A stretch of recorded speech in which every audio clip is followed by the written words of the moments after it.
The dialogue before the meeting, we told you we're concerned about how do we know the people at HHS are working. So let me put this picture up. This is a picture taken at 10:40 a.m. last Monday at an HHS headquarters. It's like empty. And then we could have pictures of other parking lots that are similarly empty. Wow, the building's empty.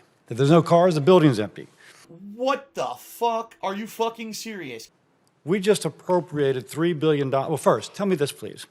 Can you give a breakdown of how many full-time employees are at their desk in one of these buildings every day?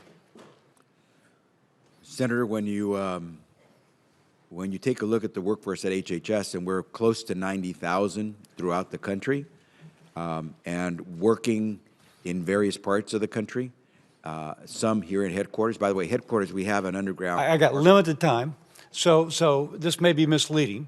So tell me, of what percent of the employees are at their desk, full-time employees are at the desk on any given day? And I don't mean to be rude, it's just so limited time. No, and I appreciate that. And our folks are working full-time. No, but how many are at their desk as opposed to being at home or someplace else, a coffee shop or whatever? Yeah, what we make sure we care about is that they're performing and they're delivering, and that's why. Well, that's not really answering my question, because I know the best practices now in many industries is to bring people back in.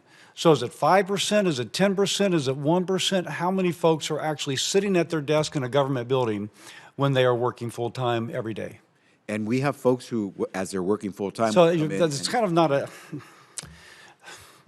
Clearly, sir, you don't want to answer that question. And I don't mean to be rude, but you don't. And that kind of begs that the answer may not be flattering.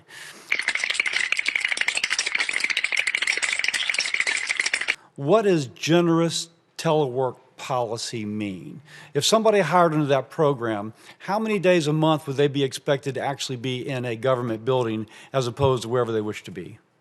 And Senator, that would depend on the workers. Some people have never left their job, even during the height of the. I'm not speaking about leaving their job. I'm speaking about being at their desk. And not speaking of some, but of a percent, if I may, because anecdotes are not data. What the fuck, y'all? God damn! God damn! God damn! You're limiting the scope of what we do. We have investigators who never sit at desks. Oh, but say, take as somebody who traditionally would have been at their desk before the pandemic, please. And depending on the work that has to be performed, they will be in the office at times. Sometimes they may be in the field. But what's Can I important ask is just performing. for the record, because obviously it doesn't seem, Mr. Secretary, you're prepared to answer that question. Damn! But for the record, can you give us a percent of the actual workers who are full-time, who would be expected to be at their desk, not an inspector in Louisiana, but someone else, if you can give it that for the record? We can follow up, Senator. Wow. The building's empty. If there's no cars, the building's empty.